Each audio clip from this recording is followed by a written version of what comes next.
আসসালামু আলাইকুম এভরিওয়ান। অবহেলার শেষ মূল্য গল্পের ৮ নাম্বার পর্ব। তো চলো বেশি কথা না বলে গল্প শুরু করা যাক। কলেজ থেকে বের হওয়ার পর রাস্তায় গিয়ে বললাম, পরি আমার হাত ছাড়ো, আমাকে একটু সময় দাও, আমার তো নিজেকে মানিয়ে নিতে হবে নাকি। পরি এবার মায়াবী চোখে আমার দিকে তাকিয়ে বলল, কলেজের সবাই আমাকে দেখে ভয় পায়, কেউ উচ্চ ভাষায় আমার সাথে কথা পর্যন্ত বলতে পারে না, সেখানে আমি তোমার কাছে মাথা নিচু করে বেহায়ার মতো একটু ভালোবাসা চাইলাম। আমি কি দেখতে এতটাই খারাপ বলো? আমি কি সত্যি তোমার ভালোবাসা পাওয়ার যোগ্য নই? আমিও তো একটা মেয়ে, আমার কি কাউকে ভালোবাসতে মন চায় না?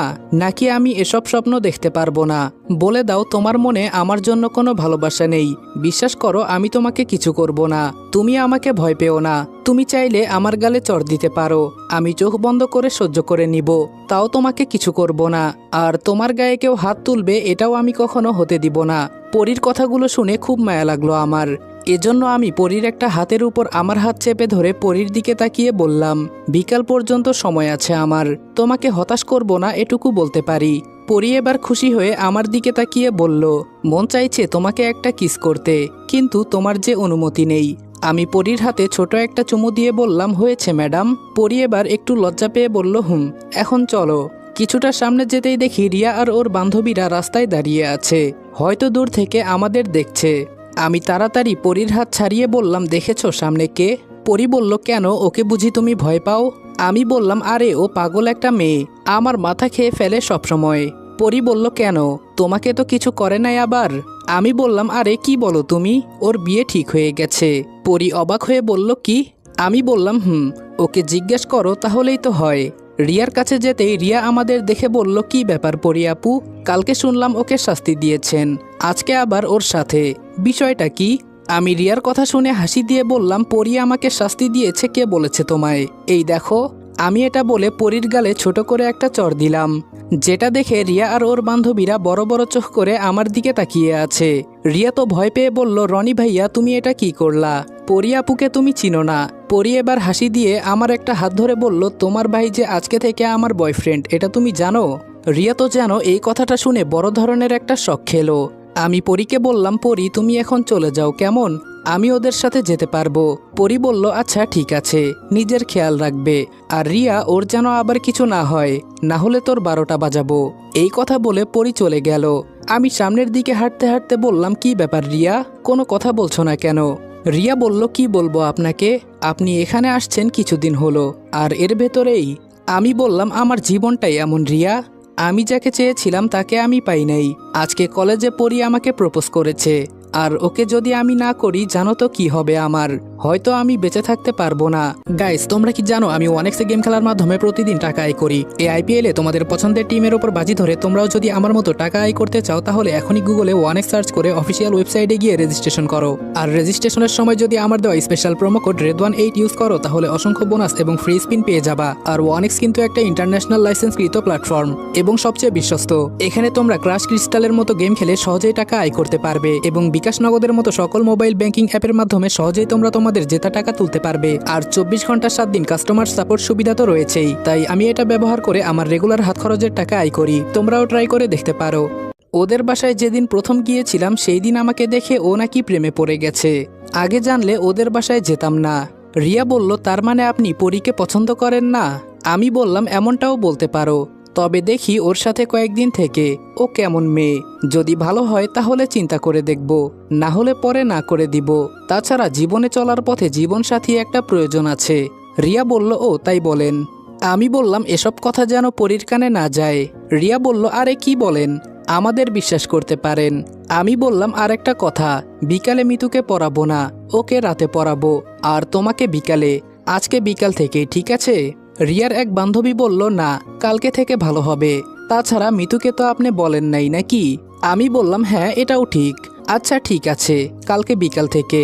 রিয়া আমার একটা হাত ধরে বলল, ভাইয়া ফুচকা খেতে মনে চাচ্ছে, খাওয়াবেন না? আমি বললাম, রিয়া আমার পকেটে তো টাকা নাই, তুমি জানো আমি এখানে আসছি কিছুদিন হলো, আর এর ভেতরে অনেক টাকা খরচ হয়ে গেছে। রিয়া বলল, আরে আসেন তো, আজকে আমরা আপনাকে খাওয়াবো, ঠিক আছে? আমি মুচকি হাসি দিয়ে বললাম, তাহলে ঠিক আছে চলো। সবাই মিলে ইচ্ছে মতো ফুচকা খেলাম। বিল অবশ্য আমি দিতে চেয়েছিলাম, কিন্তু রিয়া দিয়ে দিল। রাগী হলেও রিয়ার মনটা অনেক ভালো। বাসায় যাওয়ার পর দিলাম একটা ঘুম ভাঙলো একেবারে দরজার খটখট আওয়াজ শুনে। কোনো মতে ঘুম থেকে উঠে দরজা খুলে দেখি রিয়া দাঁড়িয়ে আছে। আমাকে দেখে রিয়া বলল, এই মিয়া, আপনি এত ঘুমান কেন? আমি বললাম, তোমার এই সময় হলো আমাকে ডাক দেওয়ার? আর একটু ঘুমালে কতই না ভালো হতো। রিয়া বলল, এত ঘুমাতে হবে না, যান চোখে পানি দিয়ে আসেন, বাবা আপনাকে ডাকছে। আমি বললাম, আচ্ছা ঠিক আছে, তুমি একটু বাহিরে দাঁড়াও, আমি আসছি। রিয়া বলল, কেন, আমাকে ভেতরে আসতে বলবেন না? আমি বললাম, দরজা পর্যন্ত এসে বলছো আমাকে ভেতরে আসতে বলবেন না? তোমার যদি ইচ্ছা হয় তাহলে আসবে, না হলে এখানেই দাঁড়িয়ে থাকো। এই কথা বলে আমি ওয়াশরুমে ঢুকে গেলাম। ওয়াশরুম থেকে বের হয়ে দেখি রিয়া আমার রুমের সবকিছু গুছিয়ে রেখেছে। আমি এসব দেখে বললাম, যতটা খারাপ মনে করেছিলাম তোমাকে, তুমি ততটাও খারাপ না। রিয়া বলল, কেন আমাকে খারাপ মনে হয়? আমি কি আপনার সাথে খারাপ কিছু করেছি? আমি দৌড় দিয়ে রুম থেকে বের হয়ে বললাম, তোমার নজর ভালো না, আগে নিজের নজর ঠিক করো। রিয়া হাসতে হাসতে রুম থেকে বের হয়ে বলল, ভয় পেয়েছেন বুঝি? আমি বললাম, ধুর, চলো তো এখন দেখি তোমার বাবা কি কথা বলে। রিয়ার সাথে ওদের বাসায় গেলাম। এতটাও দূরে না, এখান থেকে 5 মিনিটের রাস্তা হবে হয়তো। রিয়াদের বাসায় যেতেই ও ওর বাবা মায়ের সাথে পরিচয় করিয়ে দিল। ওর বাবা শুধু বলল, আমি যেন বিয়ের সমস্ত দায়িত্ব নিজের হাতে পালন করি। মনে মনে বললাম, আমার পছন্দের মেয়ের বিয়ে, আর আমি কিনা সেটা নিজ হাতে পালন করব? এটা কিভাবে হতে পারে? রিয়াদের বাসা থেকে বের হওয়ার পর রিয়া বলল, একটা কথা বলবো আপনাকে? আমি বললাম, হ্যাঁ বলো। রিয়া বলল, পরিয়াপুর রাগ হয়তো একটু বেশি, কিন্তু ওর মনটা অনেক ভালো। যদি আমি বলি তাহলে তুমি ওর সাথে প্রেম করলে ঠকবে না। আমি বললাম, রিয়া, বিষয়টা এমন না। রিয়া বলল, দেখো, তোমার সাথে আমার কিছুদিনের পরিচয়, হয়তো তুমি আমার বড় ভাইয়ের মতো, তবে আমি তোমাকে আমার বন্ধুর মতোই দেখি। আমি দাঁত কেলিয়ে বললাম, অবশেষে পিচ্চি একটা মেয়ে আমাকে ওর বন্ধু বানিয়ে দিল। রিয়া বলল, কেন, বন্ধু হওয়ার জন্য কি বয়স লাগে নাকি? আমি বললাম, বাদ দাও, তোমার হবু হাজবেন্ডের সাথে তো পরিচয় করালে না। রিয়া বলল, দেখাবনি একেবারে বিয়ের সময়। আমি বললাম, রিয়া, তুমি যার ঘরে বউ হয়ে যাবে তার কপাল খুব ভালো হবে। রিয়া বলল, আপনি না বললেন আমি খারাপ একটা মেয়ে? আমি বললাম, তোমার মতো ভালো কোনো মেয়ে হয় না, তোমার ঝগড়াগুলো আমার খুব ভালো লাগে। রিয়া বলল, ও মা, আপনি আবার কি বলেন? আমি বললাম, হ্যাঁ, যেটা সত্যি তাই বললাম। হঠাৎ বাসার ভেতর থেকে আওয়াজ এলো, রনি, একটু এইদিকে আসো তো। আমি বললাম, রিয়া চলো, আন্টি মনে হয় আমাকে ডাকছে। রিয়া বলল, না, আপনি যান, শরীরটা আজকে ভালো লাগছে না, আমাকে একটু ঘুমাতে হবে। আমি বললাম, আমি ঘুম পাড়িয়ে দিয়ে আসবো নাকি? রিয়া আমার দিকে তাকিয়ে একটা হাসি দিয়ে বলল, চাইলে আসতে পারেন। আমি বললাম, তা পিচি মেয়েকে বুঝি কোলে করে ঘুম পাড়িয়ে দিতে হবে? রিয়া চোখ লাল করে বলল, তবে রে, আপনাকে আজকে খেয়েছি। আমি দৌড় দিয়ে বাসার ভেতরে ঢুকে দরজা বন্ধ করে বললাম, যেদিক থেকে আসলে ওই দিকে যাও, বদমাইশ মেয়ে কোথাকার। রিয়া বাহির থেকে বলল, তোমাকে আমি দেখে নিব, আমার সাথে মজা করো তাই না? প্যান্ট খুলে যদি আমি তোমার হাতে না ধরিয়ে দিয়েছি তাহলে আমার নাম রিয়া না। বাহির থেকে আর কোনো আওয়াজ শুনলাম না, তাহলে রিয়া হয়তো চলে গেছে। আমি ভেতরে গিয়ে সোফায় বসে বললাম, হ্যাঁ আন্টি, বলেন কি হয়েছে? আন্টি পান খেতে খেতে বলল, তোমাকে যে বলেছিলাম আমি, সেটার কি করলে? আমি বললাম, আন্টি, তেমন কোনো সময় পাই নাই আজকে, তবে আজকে রাতে হয়তো একটু খবর নিয়ে দেখতে পারি। আপনি ঠিকানাটা দিলে বেশ ভালো হতো। আন্টি একটা কাগজ আমার হাতে দিয়ে বলল, এখানে সমস্ত তথ্য দেওয়া আছে, তুমি শুধু সময় করে খবর নিবে। আর আমাকে তুমি হতাশ করো না, যদি রিয়ার বিয়ে ওর সাথে হয়ে যায় তাহলে ওর জীবনটা বরবাদ হয়ে যাবে। আমি বললাম, আপনি কোনো চিন্তা করবেন না আন্টি, আমি আপনাকে কথা দিচ্ছি, যদি ছেলেটা খারাপ হয় আমি এই বিয়ে হতেই দিব না। এভাবে কিছুক্ষণ আন্টির সাথে টুকটাক কথা বলে উপরে চলে গেলাম। বিকালে রেডি হয়ে মিতুকে পড়াতে যাব বলে বাসা থেকে বের হলাম। ফোনটা বের করে রবিনকে কল দিলাম। রবিন ফোন ধরে বলল, হ্যাঁ রনি, বল কি হয়েছে? আমি বললাম, রাতে একটু আমার সাথে দেখা করিস তো, কিছু কাজ আছে। রবিন বলল, কেন, দরকারি কোনো কাজ আছে নাকি? আমি বললাম, ওটাই মনে কর তুই। রবিন বলল, আচ্ছা ঠিক আছে, এখন তুই কোথায় যাস? আমি বললাম, মিতুকে পড়াতে যাচ্ছি।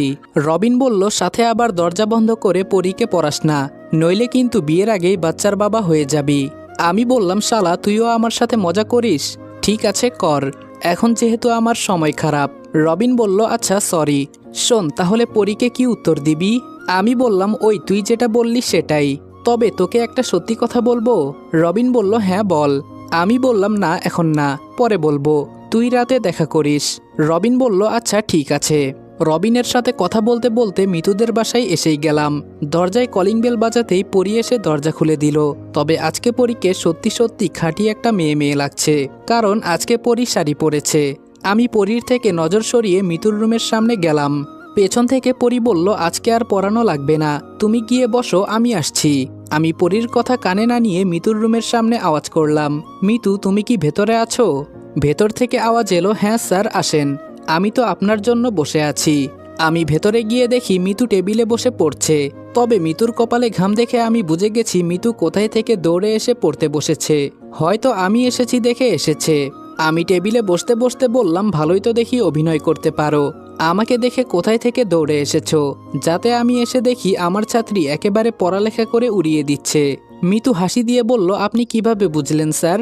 আমি বললাম, কিভাবে বুঝেছি এটা তোমার বুঝতে হবে না, এখন বলো যেগুলো দিয়েছিলাম সেগুলো শিখেছো তো? মিতু বলল, আজকে তো কোনো পড়াই হবে না স্যার, আপু আপনার জন্য শাড়ি পরেছে, আর আমার বাবা মা দাওয়াত খেতে বাসা থেকে বেরিয়ে গেছে, আপু নাকি আজকে আপনার সাথে রোম্যান্স করবে। মিতুর কথা শুনে ভয়ে আমার কলিজার পানি শুকিয়ে গেছে। আর তখন ওই পরি দরজা খুলে রুমে ঢুকে বলল, কি খবর স্যার, আপনি ভালো আছেন তো? আমি ভয়ে ভয়ে বললাম, জি ভালো আছি, তুমি ভালো আছো? পরি আমার পাশে বসে মিতুর হাতে ওর ফোনটা দিয়ে বলল, তুই এখন গেম খেল, আমি তোর স্যারের সাথে প্রেম করব। আমি একটু ঘাবড়ে গিয়ে বললাম, দেখো পরি, আমি এখানে তোমার বোনকে পড়াতে এসেছি, তাই আমাকে তুমি এখন। আমার মুখে পরি হাত দিয়ে বলল, কোনো কথা হবে না স্যার, এখন আমার উত্তর চাই। আমি বললাম, কিসের উত্তর? পরি আমার কোলে বসে বলল, কলেজে কি বলেছিলাম মনে আছে তো? মিতু হাসি দিয়ে আমার দিকে তাকিয়ে বলল, এখন মজা বোঝেন স্যার, সেদিন তো আমাকে খুব মেরেছিলেন। মনে মনে বললাম, কি এক প্যাচে পড়লাম আমি, কেন যে আজকে এখানে প্রাইভেট পড়াতে আসলাম। পরি এবার বলল, কি হলো আমার উত্তরটা? বুঝতে পারলাম পরি আমাকে আজকে ছাড়বে না, এজন্য আমি বললাম, সে না হয় ঠিক আছে, কিন্তু বিয়ের আগে এসব? পরি আমাকে ধমক দিয়ে বলল, তোমাকে আমি বলেছি উল্টাপাল্টা চিন্তা করতে, আমার বোন এখানে বসে আছে দেখছো না, নইলে তো ওকেও বাসা থেকে বের করে দিতাম। আমি বললাম, দেখো পরি, আমার একটা মান ইজ্জত আছে, তাই বলে তোমার বোনের সামনে? মিতু বলল, আরে দুলা ভাই কিছুই হবে না, এখানে তো আমরাই, আপনি যদি বলেন আমি বাহিরে চলে যাব। আমি বললাম, আরে না মিতু, তোমার বাহিরে যেতে হবে না, তুমি এখানেই থাকো। পরি আমার চোখে চোখ রেখে বলল, আচ্ছা আমাকে আজকে সুন্দর লাগছে না বলেন তো? আমি বললাম, পরি প্লিজ তুমি একটু দূরে গিয়ে বসো, আমি কিন্তু নিজেকে আর ধরে রাখতে পারবো না। সাথে সাথে পরি আমার ঠোঁটে ওর ঠোঁট মিলিয়ে কিছুক্ষণ পর ছেড়ে দিয়ে বলল,